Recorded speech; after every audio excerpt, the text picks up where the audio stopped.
Hello नमस्कार दोस्तों, आप लोगों का अपना यूट्यूब चैनल रोजगार 7590 में स्वागत है। आज आप लोगों को बताने वाले हैं जितने भी सीसीए कैंडिडेट हैं उनका काफ़ी क्वेश्चन बना रहता है कि टोटल रेलवे से अप्रेंटिस कंप्लीट करने वाले कितने स्टूडेंट हैं जो ग्रुप डी 2024 की भर्ती में फॉर्म अप्लाई किए हैं। तो आप लोगों का जो भी डाउट था उसको क्लियर करने वाले हैं, क्योंकि आरटीआई का रिप्लाई आ गया है और इसमें कितने नॉन सीसीए हैं उनका भी डाटा है और कितने रियल सीसीए हैं उनका भी डाटा है। तो जितने लोग अभी तक चैनल पर पहली बार आएंगे तो चैनल को सब्सक्राइब कर लीजिएगा, वीडियो को लाइक शेयर कर दीजिएगा।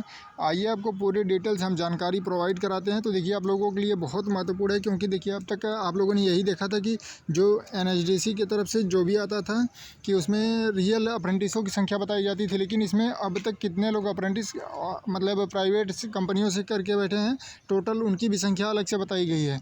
तो आइए इसके बारे में पूरी जानकारी प्रोवाइड कराते हैं। तो सबसे पहले आपको बता दें कि यहाँ पे आप लोग देख पा रहे होंगे कि ये जो आरटीआई का रिप्लाई आया है ये 18/8/2025 यानी 18 अगस्त को ये आरटीआई का रिप्लाई आया हुआ है। तो देखिए जिनके द्वारा ये आरटीआई लगाया गया था तो उनसे उनके द्वारा दो क्वेश्चन पूछे गए थे कि टोटल रेलवे से अप्रेंटिस कंप्लीट करने वालों की संख्या और जो लोग अब तक अदर कंपनियों से भी अप्रेंटिस किए हैं यानी ओवरऑल इंडिया में जितने अप्रेंटिस छात्र हैं उनकी संख्या पूछी गई थी। तो यहाँ पे देखिए जो एनएचडीसी की तरफ से रिप्लाई दिया गया है तो इसमें क्या बताया गया है आप लोगों को यहाँ पर दिखा रहे हैं कि यहाँ पर देखिए यहाँ पे reply kindly refer two point 1। ठीक है, तो मतलब इसमें बताया जा रहा है कि जो आपका पहला क्वेश्चन था उसका रिप्लाई दिया जा रहा है। तो इसमें सबसे इम्पोर्टेंट ये आप लोग देख लीजिए कि एनएपीएस के थ्रू जितने अप्रेंटिस पोर्टल रेलवे की जो द्वारा मतलब अप्रेंटिस छात्रों के द्वारा किया गया था उसकी संख्या यहाँ बताई जा रही है कि 1 अप्रैल 2018 से लेके 31 जुलाई 2025। ठीक है, तो यानी आपका जो फॉर्म भरने वाले मतलब स्टूडेंट थे वो तो जिनका 28 फरवरी तक कंप्लीट हुआ उतने ही लोग फॉर्म अप्लाई कर पाए, लेकिन उसके बाद ये मार्च अप्रैल मई जून जुलाई वाले थे तो ये अप्लाई नहीं कर पाए, लेकिन उनकी भी संख्या इसमें ऐड करके बताई जा रही है। तो जैसे कि आप लोग यहाँ पे देख भी पा रहे होंगे कि 1 अप्रैल 2018 से लेकर 31 जुलाई 2025 तक का इसमें डाटा बताया गया है। और इसमें बताया गया है एनएपीएस जो नेशनल अप्रेंटिस पोर्टल होता है उसके माध्यम से भी बताया गया है। ठीक है, और इसमें देखिए टोटल संख्या जो बताई जा रही है 42,086 कैंडिडेट बताया जा रहा है कि जो अब तक रेलवे से अप्रेंटिस कंप्लीट करने वाले हैं 1 अप्रैल 2018 से लेके और 31 जुलाई 2025 तक। तो ये काफ़ी संख्या काफ़ी कम है। आप लोगों को जो 1,31,000 के समथिंग को कुछ आप लोगों को डाटा मिला था कि ग्रुप डी में फॉर्म पड़ा है सीसीए का। तो देखिए आपको जो रियल छात्र हैं उनकी संख्या 42,046 है। ठीक है, 42,086 सॉरी। और इसमें टोटल जो संख्या बताई गई है मतलब टोटल अप्रेंटिस करने वाले जो प्राइवेट लिमिटेड कंपनियां से किए हैं तो उनका भी यहाँ पे देखिए जवाब दिया गया, kindly refer two point two your application. मतलब जो आपने दूसरे नंबर का जो आपका क्वेश्चन था उसका रिप्लाई में क्या बताया गया है। तो यहाँ पे देखिए 6,94,270 कैंडिडेट बताए जा रहे हैं, यानी जो लोग अप्रेंटिस किए हुए हैं पूरे ऑल इंडिया में। ठीक है, तो यहाँ पे आप लोग देख पा रहे होंगे कि इसमें भी 1 अप्रैल 2018 से लेके 31 जुलाई 2025 तक का इसमें डाटा दिया गया है। और इसमें टोटल 6,94,270 यानी सोचिए कि नॉन सीसीए कितना कम है, जहाँ 6,94,000 ये हैं और ये केवल रेलवे से कवर करने वाले 42,000 हैं। तो सोचिए ये जो 6,94,000 हैं इन्हीं में से जो ज़्यादा लोग फॉर्म भरे थे तो उनकी संख्या लेके 1,31,000 हो गई थी। इस वजह से आप लोगों का पर सीट पे जो कंपटीशन था ग्रुप डी 2024 में उसको देख के आप लोग काफ़ी परेशान थे। और जब से ग्रुप डी का फॉर्म भरा गया है तब से हम लोग कंटिन्यू इस पर फोकस कर रहे हैं और एक एक डाटा इकट्ठा कर रहे हैं ताकि आप लोगों को मतलब ये चीज़ें पता चल सकें कि रियल अप्रेंटिस कितने हैं, पर सीट पे कंपटीशन कितना है। तो ये ऑफिशियली आरटीआई का रिप्लाई आया है, इसके माध्यम से आपको जानकारी हम प्रोवाइड करा रहे हैं। और ये आरटीआई लगाए थे विजय हजारी जी, और इनको बहुत बहुत धन्यवाद। जो कि देखिए इस तरीके से आप लोग आरटीआई लगाते रहें कि जो भी आपको जानकारी चाहिए आरटीआई के रिप्लाई में बिल्कुल एग्जैक्ट जानकारी बताई जाती है। तो इस तरीके से आपको एक लोगों के आरटीआई लगाने से देखिए हज़ारों बच्चों का ये समस्या थी कि कितने अप्रेंटिस छात्र हैं रियल और कितने नॉन अप्रेंटिस छात्र हैं, मतलब जो लोग रेलवे से अप्रेंटिस नहीं किए उनकी संख्या कितनी है और रेलवे से अप्रेंटिस करने वालों की संख्या कितनी है। तो एक आरटीआई अगर आता है तो सोचिए कितने लोगों को ये जानकारी मिल जाती है।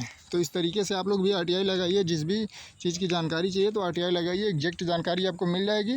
और बिल्कुल देखिए, जितने लोग इस वीडियो को देख रहे हैं आप लोग सभी व्हाट्सएप ग्रुप, टेलीग्राम ग्रुप में सभी लोग ज़रूर शेयर करिएगा, क्योंकि देखिए ये आप लोगों की सबसे बड़ी कन्फ्यूजन थी और जितने अप्रेंटिस हैं उनकी भी ये कन्फ्यूजन बनी थी कि 1,31,000 वाला डाटा सही है या गलत है, कितने उसमें मतलब रेलवे वाले हैं, कितने प्राइवेट कंपनी वाले हैं। तो इसलिए शेयर करना आप लोगों के लिए ज़रूरी बन जाता है कि जो आपकी तरह और भी स्टूडेंट परेशान हैं उनकी भी समस्या सॉल्व हो सके। तो ज़्यादा से ज़्यादा लोगों को आप लोग ये इन्फॉर्मेशन शेयर करिएगा। और देखिए आपका पर सीट पे कंपटीशन काफ़ी कम हो जाएगा। अगर 42,000 ये तो बताया जा रहा है, देखिए यहाँ पे 42,000 और मात्र 42,086 अगर कैंडिडेट हैं तो देखिए आपके पास 6485 सीटें हैं ग्रुप डी में, ठीक है। तो 6 सत्ते 42 अगर आप मतलब डिवाइड दे देंगे तो पर सीट पे आपका 6 से 7 कैंडिडेट हो रहे हैं, मतलब पर सीट पे 6-7 कैंडिडेट ही होंगे। और किसी किसी जोन में तो और भी कम हो जाएंगे, क्योंकि जैसे मान लीजिए यहाँ पे पटना हो गया, जयपुर हो गया, तो यहाँ पे ऑलरेडी नॉन सीसीए को लेके ही 5-6 कैंडिडेट हैं। जब नॉन सीसीए बाहर हो जाएंगे तो इनका तो 2 से 3 कैंडिडेट पे आ जाएगा। तो उनके लिए तो बहुत बड़ी अपडेट हो जाएगी, क्योंकि देखिए इतना ज़्यादा संख्या आपकी कम हो जाएगी, जहाँ मतलब 1,31,000 और जहाँ आपका 40,000, मतलब 3 गुना ज़्यादा उसमें फॉर्म भरे हुए हैं नॉन सीसीए छात्र, ठीक है। तो आपके लिए बहुत बड़ी खुशखबरी है, आप लोग बिल्कुल परेशान ना होइए। इस तरीके से जो भी ऑफिशियली आरटीआई जो भी आपको डाटा मिलेगा हम लोग प्रोवाइड कराते रहेंगे।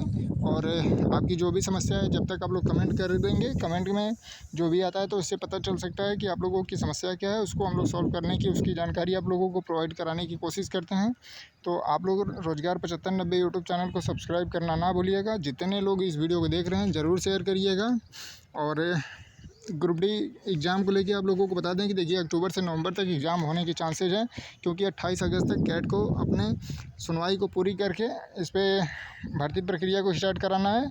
तो आप लोग ये ना सोचें कि नहीं भर्ती पे स्टे लगा हुआ है, एग्ज़ाम काफ़ी दिनों बाद होगा, तैयारी को इस तरीके से छोड़ ना दें, आप लोग तैयारी कंटिन्यू करते रहें। और भी इस तरीके से जो भी आपके डाउट होंगे, क्योंकि देखिए आज ये आरटीआई के रिप्लाई से 42,000 बताया गया है, कहीं पे देखिए 45,000 भी बताया जाता है, किसी वो भी आरटीआई का रिप्लाई होता है। तो कोई दिक्कत नहीं, अगर 2-4 हज़ार हम लोग तो 60,000 तक मान के चलते हैं, 65,000 तक मान के चलते हैं कि देखिए अगर केवल और केवल अगर रियल अप्रेंटिस मान लीजिए ये 45-50,000 बता रहे हैं, हम 60-65,000 मान ले रहे हैं।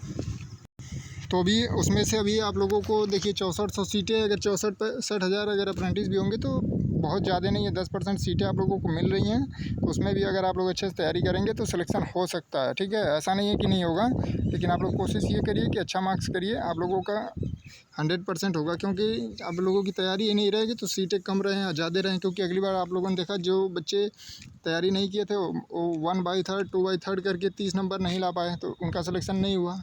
तो ये सब तैयारी के ऊपर आपके डिपेंड करता है, तैयारी बहुत ज़रूरी है, तैयारी रहेगी तभी सिलेक्शन होगा। क्योंकि अगर उनकी तैयारी होती तो अब तक 30 नंबर पे सिलेक्शन हुआ, पिछली बार उनका नहीं आ पाया, जिसमें है कि एनएससी का 1/3 और सीबीटी का 2/3 करने के बाद नहीं आ पाया। तो अब की बार तो कंपटीशन बढ़ा है, तो इस वजह से तैयारी बहुत ज़रूरी है, आप लोग तैयारी करिए और जो भी समस्या है हम लोग पूरी तरीके से सॉल्व करने की कोशिश करेंगे। धन्यवाद।